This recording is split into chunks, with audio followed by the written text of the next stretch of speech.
تبارک و تعالیٰ نے ختم فرما دیا کہ آپ کے بعد کوئی نبی نہیں اور آخری نبی ہے۔ اس موضوع پر بے شمار احادیث مبارکہ موجود ہیں۔ اللہ تبارک و تعالیٰ کریم آقا علیہ السلام نے ارشاد فرمایا، انا خاتم النبیین لا نبی بعدی، میں آخری نبی ہوں، میرے بعد کوئی نبی نہیں۔ اس طرح کی بے شمار احادیث مبارکہ موجود ہیں۔ کریم آقا حضرت سیدنا ابو ہریرہ رضی اللہ تعالی عنہ سے مروی ہے، آپ فرماتے ہیں کہ کریم آقا علیہ السلام نے ارشاد فرمایا کہ میری مثال ایسے ہے کہ ایک شخص نے بہت خوبصورت محل بنایا اور اس میں ایک اینٹ خالی چھوڑ دی، اور تم میں سے کوئی بھی شخص اس محل کو دیکھنے آتا ہے یا آئے گا اور وہ پوری اتنا خوبصورت محل دیکھتا ہے، لیکن یہ ایک اینٹ دیکھ کر کہتا ہے کہ یہ محل تو بہت خوبصورت ہے، لیکن یہ اینٹ اگر اس کی جگہ بھی پر ہو جاتی تو اس کی خوبصورتی میں مزید اضافہ ہو جاتا۔ تو کریم آقا علیہ السلام نے ارشاد فرمایا کہ وہ آخری اینٹ میں ہوں، یعنی میں آخری نبی ہوں۔ کریم آقا علیہ السلام کو خط لکھا کہ میں آپ کو شہروں کا نبی مانتا ہوں، آپ مجھے دیہاتوں کا نبی مان لیں۔ تو کریم آقا علیہ السلام کی بارگاہ میں یہ خط بھیجا گیا۔ صحابہ کرام علیہم الرضوان تشریف فرما تھے، صحابہ کرام علیہم الرضوان کا ہجوم تھا، تو کریم آقا علیہ السلام کی بارگاہ اقدس بکسفنا میں یہ خط بھیجا گیا۔ تو کریم آقا علیہ السلام نے صحابہ کرام علیہم الرضوان کو مخاطب کر کے فرمایا کہ تم میں سے کون ایسا شخص ہے جو یہ میرا خط اس کے پاس لے کر جائے گا؟ تو ایک صحابی تھے، چھابڑی فروش تھے،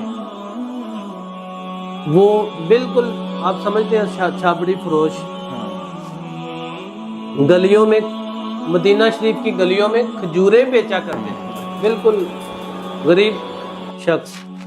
وہ کھجور کھا رہے تھے، کھجور کھاتے کھاتے ہی کریم آقا علیہ السلام کی یہ بات جب ان کے کانوں میں پڑی تو اسی طرح وہ کھڑے ہو گئے، کھجور کھاتے کھاتے کھڑے ہو گئے۔ کھڑے ہو کر انہوں نے کہا کہ میں یہ خط آپ کا یہ خط میں لے کر جاؤں گا۔ تو صحابہ ان کے منہ سے کھجور کے ٹکڑے نکل کر صحابہ کے چہروں پر گرے۔ ایک صحابی نے کہا یار پہلے کھجور تو کھا لو، تو پھر کھڑے بھی ہو جانا، پھر بول بھی لینا۔ تو جب اس شخص نے، دوسرے صحابی نے یہ بات کہی تو وہ کہنے لگے، ان کا انداز چیک کیجئے، ان کا جوش اور جذبہ چیک کیجئے، آپ اندازہ کیجئے۔ وہ شخص صحابی کہنے لگے کہ اتنے میں اگر کسی اور نے کہہ دیا، کوئی اور کھڑا ہو گیا تو پھر کیا بنے گا؟ تو کریم آقا علیہ السلام نے اس شخص کو موٹیویٹ کیا اور اس شخص کو بھیجا۔ اس شخص کا نام حضرت حبیب بن زید انصاری رضی اللہ تعالی عنہ تھا۔ تو آپ کہتے ہیں کہ جرنیلوں کی طرح گئے مسلمہ کذاب کے پاس، وہ خط لے کر، کریم آقا علیہ السلام کا خط لے کر مسلمہ کے دربار میں تشریف لے گئے۔ آپ فرماتے ہیں کہ وہ جب مسلمہ کے سامنے پہنچے، اس دور میں یہ ایک رواج تھا کہ بادشاہ، کیونکہ مسلمہ ایک بادشاہ تھا، تو کریم آقا علیہ السلام نے جو خط بھیجا اس میں لکھا تھا تو کذاب ہے، تو جھوٹا ہے۔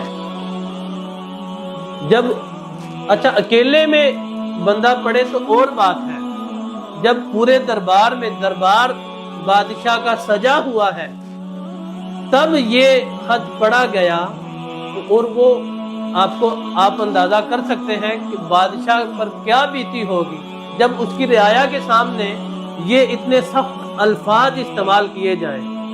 جب یہ الفاظ اس کے سامنے پڑے تو وہ غصے سے آگ بگولا ہو گیا، اس کو بہت زیادہ غصہ آیا۔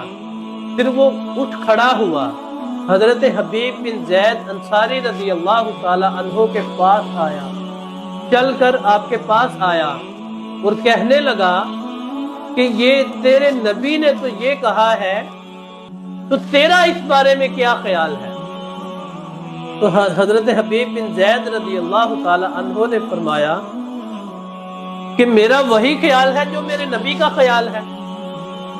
تو آپ وہ غصے سے اور آگ بگولا ہو گیا اور کہنے لگا کہ پیچھے مڑ کر دیکھ، میری فوج، میرے سپاہی، ان کے ہاتھوں میں خنجر بھی ہے، نیزے بھی ہیں، چاقو بھی ہے، تو اندازہ لگا تیرا کیا بنے گا۔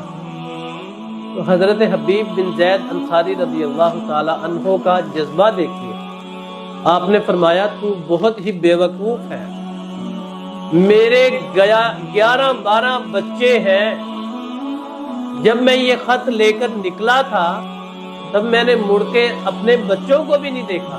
اچھا، ان 11-12 بچوں میں سے بہت سارے تو چھوٹے ہیں، بالکل چھوٹے ہیں، اور 2-3 تو ایسے ہیں جو ابھی دودھ پیتے ہیں، میں نے مڑ کے ان کو نہیں دیکھا، ان کے بارے میں نہیں سوچا، تو میں یہ تیری فوج دیکھوں گا؟ وہ اور غصے میں آ گیا، اس نے آپ کو ڈرانے کے لیے آپ کا بازو آپ کا ہاتھ کاٹ دیا اور فرمانے لگا، کہنے لگا کہ اب تیرا کیا خیال ہے؟ فرمانے لگے کہ تو بڑا ہی نادان ہے، تو ہمیں ڈراتا ہے، جو بدر سے لے کر احد تک جن کو پورا زمانہ آزما چکا ہے انہیں تو ڈراتا ہے۔ پھر اس نے آپ کا دوسرا بازو کاٹ دیا، پھر کہنے لگا اب تیرا کیا خیال ہے؟ فرمایا میرا وہی خیال ہے جو پہلے تھا۔ پھر اس نے آپ کا پاؤں کاٹ دیا، پھر پوچھا اب تیرا کیا خیال ہے؟ فرمانے لگا میرا وہی خیال ہے جو میرے پیارے آقا علیہ السلام کا خیال ہے، تو جھوٹا تھا، تو کذاب تھا، تو ہمیشہ کذاب ہی رہے گا، 7 آسمانوں سے تو دل کر بھی آ جائے تو تیرا یہ جھوٹ نہیں دل سکتا۔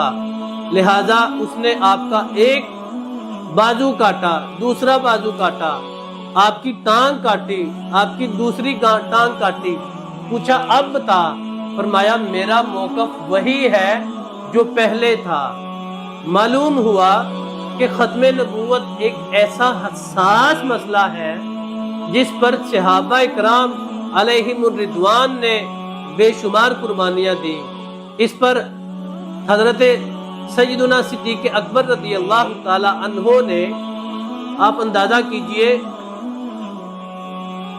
جتنے بھی غزوات ہوئے کریم آقا علیہ السلام کے حیات ظاہری میں، جتنے بھی غزوات، جتنی بھی جنگیں ہوئی، اس میں ٹوٹل جو صحابہ کرام علیہم الرضوان شہید ہوئے ان کی تعداد تقریباً 270 کم و بیش اس کے ارد گرد ہو سکتی ہے، اس کے قریب قریب۔ لیکن ختم نبوت پر حضور علیہ السلام کے وصال ظاہری کے بعد جو ایک جنگ ہوئی،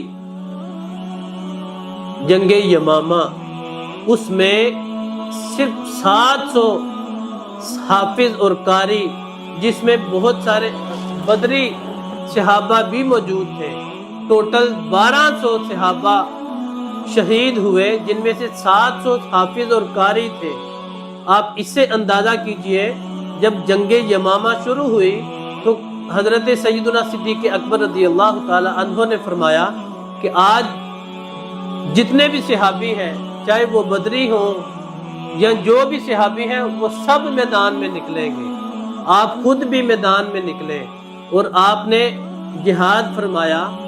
آپ اس سے اندازہ کیجئے کہ جتنی بھی جنگیں ہوئی ان سب میں تقریباً پونے 300 کے قریب صحابہ کرام علیہم الرضوان شہید ہوئے، اور اس ایک جنگ میں، جنگ یمامہ میں 1200 صحابہ کرام علیہم الرضوان شہید ہوئے۔ صحابہ کرام نے اتنی زیادہ قربانیاں دی۔ معلوم ہوا کہ جنگ ختم نبوت کا جو مسئلہ ہے اتنا حساس مسئلہ ہے کہ اس پر جتنا بھی جو بھی انسان جتنی بھی قربانی دیتا ہے، جتنا بھی اس پر اپنا موقف پیش کرتا ہے، وہ اس کا کوئی اندازہ ہی نہیں لگایا جا سکتا۔